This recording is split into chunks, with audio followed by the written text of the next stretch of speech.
I have a fire. I need the fire department here. Inside your house? Yes, inside my house. That fire in Colorado and others like it across the country were caused by a common household item. An item you probably have in your junk drawer. It's the 9-volt battery. Not handled properly, it can ignite a fire. I feel very responsible for what happened to my family. On his website, kidsandcharacter.com, David Miller shows what happened to his home when he placed 9-volt batteries into a paper bag in his garage and then accidentally hit the bag with a laundry basket. It bumped the bag, 2 batteries touched together, shorted the terminals, and that's what burned down my house. Sir? Yeah. Hang up the phone and evacuate the residence. Okay. If the information that we learned in this fire can save one person's life, then everything that my family has gone through is worth it. The simple act of closing a junk drawer can cause a 9-volt battery to come in contact with coins, steel wool, or paper clips, igniting paper, tissue, or other items. When you put the metal across there, it basically shorts out the battery, so it can get hot, and if you've got something that combustible that could start a fire, voila. It's alarming how fast batteries can start a fire. Lyle Metter of the Decatur Fire Department demonstrated with a piece of steel wool the speed in which a battery can ignite a fire in a drawer. And then you shut the door. And you've shut the door so you can't see what's going on in there. And there's your... There's an easy way to keep these terminals from making contact with metal by simply using tape. Place a piece of tape over the terminals so that they're completely covered. As you can see, there's no way that anything metal or any other batteries can short across those terminals now. If they would touch metal with tape on them, it's not going to be conducive because you've got it all blocked off. Some 9-volt batteries come with protective caps. When we bought it, it came with a little plastic cap. Battery makers suggest you keep 9 volts in their original packaging until ready for use. For the I-Team, Doug Wolfe, WAND News.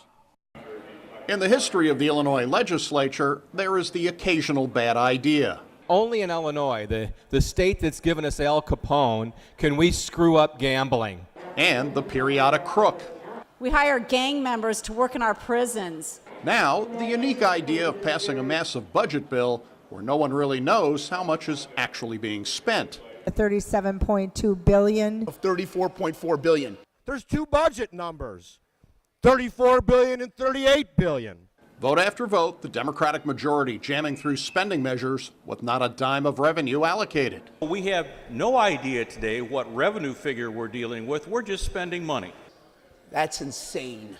The state income tax is set to roll back to 3 3/4% in January. Lawmakers are reluctant to say it, but this budget is based on the income tax staying at the current 5% rate.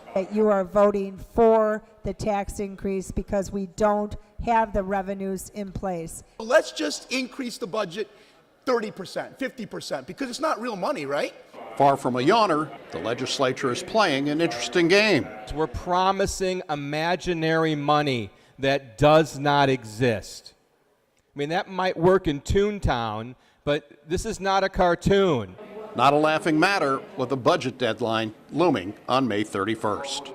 It is a national scandal. The Veterans Administration delaying medical treatment, denying disability and medical benefits. WAND I-Team reporter Doug Wolfe followed these problems for more than a year and found another local case tonight. Doug? Sean Eugene Snyder served his country in the Army for 17 years with 2 tours of duty in Vietnam. Now at age 75, his battle is to collect his disability benefits from the VA. Vietnam veteran Eugene Snyder suffered a stroke 14 years ago. Last week, he fell and broke his hand. For nearly 3 years, Eugene and his wife Linda have battled the Veterans Administration to pay his disability benefits. I worry that someday he could have another stroke, he could fall and break something that I can't take care of him because I can't lift him. It's been hard just with this broken hand. It's been a red tape nightmare for the Snyders. Trying to collect for diabetes treatment, the VA demands proof of his condition, even though the same agency provides his medication. They needed more proof that about his diabetes, but they're furnishing his insulin. A lot of times he does this himself. It's frustrating. I mean, he's diabetic. I have his blood sugar readings. I take his blood sugar readings twice a day. The Snyders are getting older, now selling the home they have lived in for 40 years. I'm having a few little health problems, not anything serious. God's been good to me. I think because I have to take care of him. The Snyders are getting by financially, but money could eventually run out. We have to draw out of our savings, our IRA money all the time, pay a penalty, but we have to have it. It's not going to last. The Snyders don't want special treatment, just the disability payments Eugene is entitled to after 17 years of service. Now another snafu. The Snyders made 4 visits to the VA hospital in Danville. The last visit was in February. In March, the VA in Chicago told the Snyders it did not have the paperwork showing those hospital visits. For the I-Team, Doug Wolfe, WAND News. High crime neighborhood, slowly seeing the development of small inner city farms. WAND's Doug Wolfe is taking a look at this project for us tonight. Doug, fresh produce is actually being grown right inside the city? Yeah, Sean, it's a way to provide both food and jobs. It's a way for a local soup kitchen to provide people with quality meals while providing job training for those needing work. In a city battling hunger, on a regular basis, we feed an average of 300 people a day, 7 days a week. The cost of food adds up. $2.75 and $3 per plate. The Good Samaritan Inn is moving into agriculture. Inner city farming. Inner city, yes. Growing their own produce, turning vacant city lots into mini farms. Everything that we put in the ground are the items that I don't get on a regular basis inside. Good Samaritan gets plenty of corn and tomatoes. It's tougher to get donated foods like green beans. As far as the greens, that's one of the best ways to get nutrition into some of our clients, and we don't get that many of them.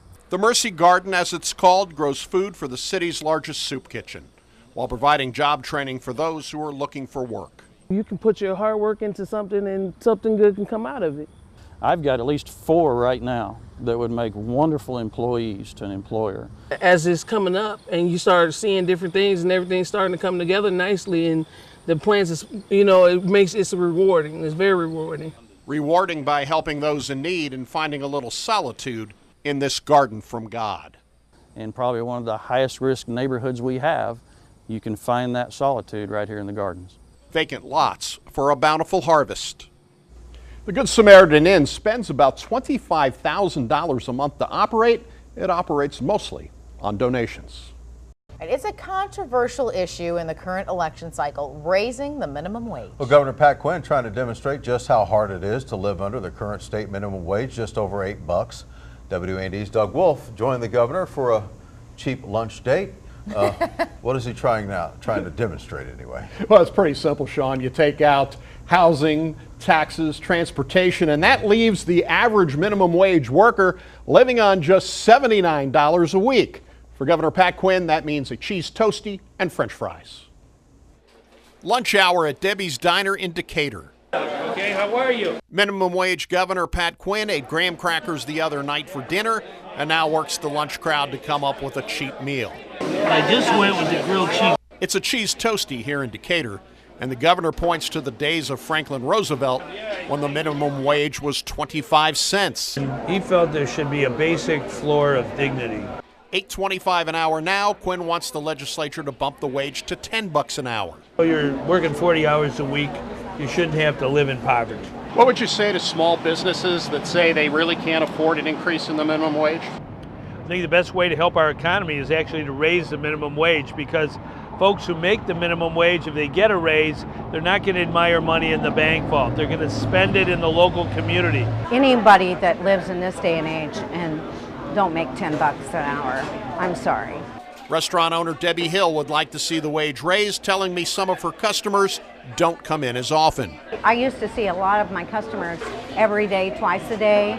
Now I see them maybe on Friday or in the middle of the week. One of the very best ways to stimulate our national economy and our local Illinois economy is raise the minimum wage. A $79 a week budget for Governor Quinn: iced tea, cheese toastie, and fries, $5.55. Minimum wage workers in Illinois make about $2,700 less than the federal poverty threshold for a family of 3. Dawn?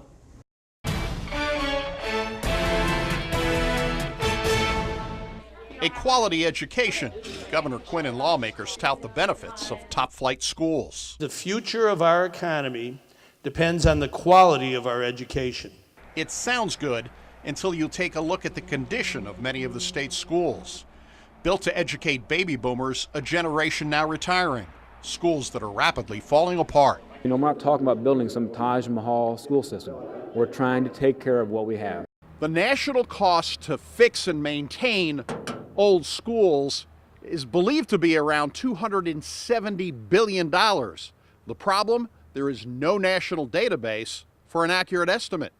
The Cowden-Herrick district suffering a drought when it comes to money, drowning in water every time it rains. Trash cans to catch rain caused by leaky roofs, a lack of state money to make the needed fixes. Cowden-Herrick's lost $1.3 million in the last 5 to 6 years in general state aid. Opened in 1937, the grade school in Herrick has a roof leak that is so bad, water is funneled down a plastic tarp, where it collects in a recycling bin and then gets pumped into a PVC pipe that shoots the water out of a third-story window into the schoolyard below. You do what you have to do to keep a school functioning. That's what you're doing. In recent years, schools across Illinois have faced similar problems with no money and few options. As school populations dropped and maintenance costs went up, old relics like this school behind me were simply closed. Shelbyville's problems are not unique. 3 boilers to heat the high school built in 1949. Now only one of them works. All the piping underneath the building, the boilers, the unit ventilators in the classroom, all of that has to be taken out and replaced. Windows remain open on the coldest days since there is no way to control the heat. New heating would be about $3 million because there's not a single part of the system that's in place that we can reuse. $60,000 a year we waste on energy, you know, out with the bad boiler system here. And if you go to the other school districts, which I've been to, it's just as bad there in many places, if not worse. Cancer-causing asbestos adds to the problems. We found piping in a classroom with stickers warning of asbestos. The classroom is used for kindergartners. We also saw asbestos-wrapped piping in the Shelbyville High School held together with duct tape. Asbestos removal is another added cost for financially strapped schools. It's about a $500,000 project just to get the asbestos out before we could start doing renovations.